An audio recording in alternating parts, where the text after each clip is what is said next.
శ్రీ మహాగణాధిపతయ నమః. మనం చాలాసార్లు ఏమనుకుంటామంటే గతంలో ఈ పొరపాటు చేసాం, మళ్ళా అవకాశం వస్తే ఈ పొరపాటు చేయకుండా ఉందాం అని ఒకసారి అనుకుంటాం.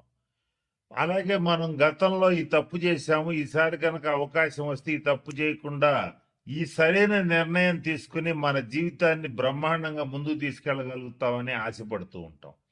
ఇట్లా ఏదైనా సరే గతంలో చేసినటువంటి తప్పులు కానీ, మన వల్ల జరిగిన ఇబ్బందులు కానీ, మనకు తెలియకుండా జరిగినవి కానీ, తెలిసి జరిగినవి కానీ ఏవైనా సరే ఒక ఇబ్బందికరమైన పరిస్థితులు, దాని ఫలితాలు చేసినప్పుడు తెలివి కానీ, చేసిన తర్వాత మనకి చాలా బలంగా దెబ్బ కొడుతూ కనపడుతూ ఉంటాయి.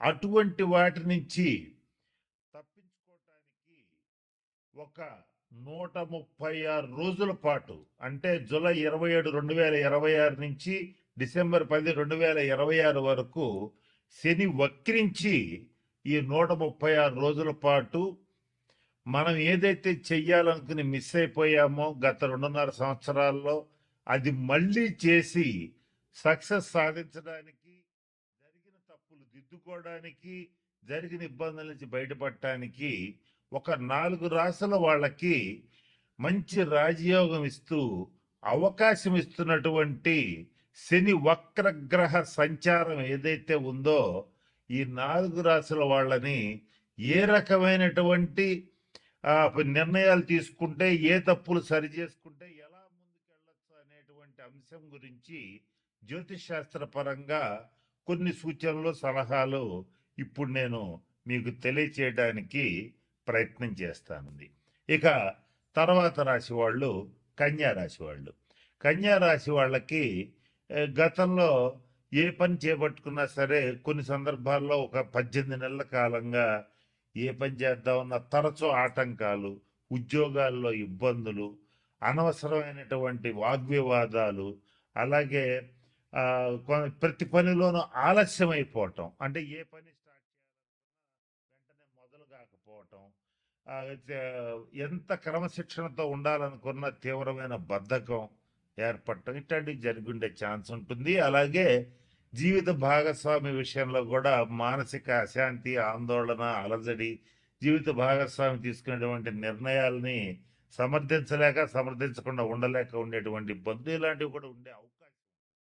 కనుక ఎప్పుడైతే ఈయన వక్రించాడో జూలై 27 నుంచి డిసెంబర్ 10 వరకు ఉన్న ఈ 136 రోజుల్లో జీవిత భాగస్వామి విషయంలో మంచి శుభవార్తలు వింటారు. అలాగే శత్రువులు లేకుండా చేసుకోవటానికి ఇది మంచి అవకాశం. శత్రువుల్ని జయించవచ్చు. కోర్టు కేసులు ఎవరికన్నా ఉండేటట్లయితే కన్యా రాశి వాళ్ళకి 136 రోజుల్లో వీలైనంత వరకు హీరింగ్ కంప్లీట్ అయ్యేటట్లుగా, వీలైనంత వరకు పరిష్కారం అయ్యేటట్లుగా చూసుకోండి. లేదా మధ్యవర్తి పరిష్కారాలకు వెళ్తే ఈ 136 రోజుల్లో అయితే ఖచ్చితంగా మీకు న్యాయం జరుగుతుంది.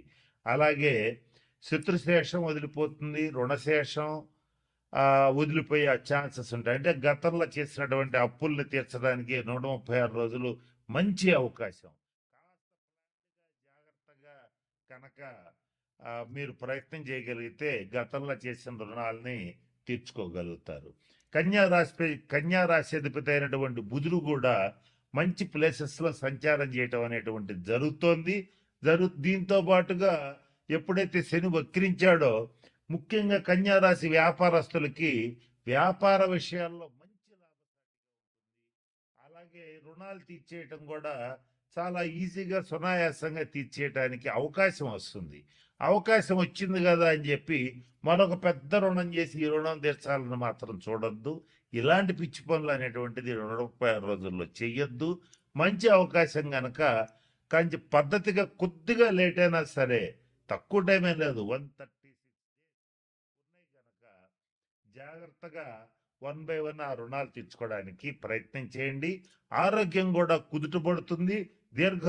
రోగాల నుంచి ఖచ్చితంగా విముక్తి పొందుతారు. ఇది కన్యా రాశి వాళ్ళకి కలిగేటువంటి మంచి బెనిఫిట్స్. అంటే వృద్ధులు, వికలాంగులు ఎవరన్నా ఉంటే వాళ్ళకి సహాయం చేయండి. అది ఆర్థికంగా కావచ్చు, అలాగే వాళ్ళకి సర్వీస్ చేయటం కావచ్చు, వికలాంగులు ముఖ్యంగా ఎవరైనా కుంటి వాళ్ళు ఎవరైనా ఉంటే వాళ్ళకి ట్రైసైకిల్స్ అంటే 3 చక్రాల బండ్లు ఇవ్వటం కానీ, లేదా వాళ్ళ ఆసుపత్రి ఖర్చులకు డబ్బులు ఇవ్వటం కానీ, రోగుల్లో కూడా మామూలు రోగులు కాదు, కొన్ని దీర్ఘ రోగులకి తరుణ రోగులకి తేడా ఏంటంటే తరుణ వ్యాధులు అంటే అప్పుడు వచ్చి అప్పుడే వారం 10 రోజుల్లో తగ్గిపోతాయి. దీర్ఘ రోగులు అంటే నెలలో సంవత్సరాల తరబడి వాళ్ళు రోగిష్టి వాళ్ళలానే ఉంటారు. వాళ్ళకి సేవ చేయండి. ఇంకా కుదిరితే ఈ 6 రాసుల వాళ్ళు ఎవరైనా రక్తదానం చేసే అలవాటు ఉంటే చెయ్యండి, అది మీకు మంచిది. ఎవరైనా సరే ఈ 6 రాసుల్లో శనీశ్వరుడికి సంబంధించి మంచి ఫలితాలు పొందాలంటే ప్రభుత్వ ఆసుపత్రులకు వెళ్ళి అక్కడ ఉన్నటువంటి రోగులకి కావలసిన మెడిసిన్స్ ఇప్పించటం కానీ, ఏదైనా పళ్ళు ఇవ్వటం కానీ అవకాశం ఉంటే చేయండి. ముఖ్యంగా వృద్ధాశ్రమాలు, అనాథాశ్రమాలు కాదు, వృద్ధాశ్రమాలు ఎవరికైతే ఉంటాయో వృద్ధులకి సేవ చేయండి. వాళ్ళకి కావాల్సిన వైద్య సదుపాయం కల్పించండి, వాళ్ళకి కావాల్సిన సేవలు చేయండి. శని గ్రహం అనేటువంటి వృద్ధుల్ని సూచిస్తుంది, నల్లటి వాళ్ళని సూచిస్తుంది, కుంటి వాళ్ళని సూచిస్తుంది. అలాగే నలుపుకి సంబంధించినటువంటి విషయాలు, నూనెలకు సంబంధించిన విషయాలు, పత్తికి సంబంధించిన విషయాలు సూచిస్తుంది. ఈ 6 రాసుల్లో ఇటువంటి వాటికి సంబంధించి వృత్తి వ్యాపారాలు చేసేటువంటి వాళ్ళు చాలా జాగ్రత్తగా ఉండాలి. వీళ్ళకి తగిన నిర్ణయాలు తీసుకోవాలి, తగిన శాంతి పరిహార క్రియలు పాటించాలి. ఇలా చేస్తే ఖచ్చితంగా మంచి ఫలితాలు ఉంటాయి. ఇంకొక ముఖ్యమైన విషయం, శని ఎప్పుడు కూడా క్రమశిక్షణను కోరుకుంటాడు, ఆనెస్టీ, నీతి నిజాయితీలను కోరుకుంటాడు. ఈ 6 రాసుల్లో ఎవరైతే నీతిగా నిజాయితీగా ఉంటారో, క్రమశిక్షణతో ఉంటారో, పరద్రవ్యాన్ని ఆశించరో, అంటే ఎదుటివాడి ఇల్లు కొంప కొల్లగొట్టి కాజేయాలనుకోరో, వాళ్ళకి మాత్రం మంచి ఫలితాలు ఉంటాయి. ఏదైతే నేను చెప్పినట్టుగా ఎవరో ఒకళ్ళ ఆస్తి కలుపుకుందాం, ఏదో ఒక రకంగా వాడి ఆస్తి వాడిని బెదరగొట్టో భయపెట్టో లేదా ప్రలోభాలకు గురి చేస్తూ లాక్కుందాం అనేటువంటి వాళ్ళు కానీ, తీవ్రంగా మద్యపానం చేసేటువంటి వాళ్ళు కానీ, అలాగే నిషేధిత ప్రదేశాలు అంటే జూద గృహాలు, వ్యభిచార గృహాలు, ఇటువంటి వాటి దగ్గరికి వెళ్ళేటువంటి వాళ్ళు కానీ, వాళ్ళని మాత్రం ఈ 136 రోజులు కర్మకారకుడైనటువంటి శనీశ్వరుడు ఖచ్చితంగా ఇబ్బందులు పెడతాడు. కాబట్టి వాటి జోలికి ఖచ్చితంగా పోవద్దు. ఈ 136 రోజులు అసలు పోవద్దు. కనుక నేను చెప్పినటువంటి విషయాలు గమనంలో పెట్టుకోండి, జాగ్రత్తలు పాటించండి.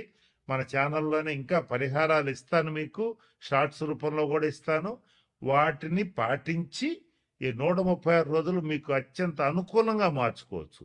నేను చెప్తూ వీడియో మొదట్లో ఒక మాట చెప్పాను, వక్రీ బలి అన్నాను. వక్రించిన గ్రహం మరింత బలంగా పనిచేస్తుంది. ఆ బలంగా పనిచేసేటప్పుడు దాన్ని పాజిటివ్గా నెగిటివ్గా మార్చుకోవటం మీ చేతుల్లో ఉంటుంది. కాబట్టి నేను చెప్పిన అన్ని సూచనలు పాటించి అందరూ 12 రాసుల వాళ్ళు శనీశ్వరుడు యొక్క శుభ ఫలితాలు పొందాలని మనస్ఫూర్తిగా ఆశిస్తూ ఆ పరమేశ్వరుడిని ప్రార్థిస్తూ సెలవు తీసుకుంటున్నాను. స్వస్తి.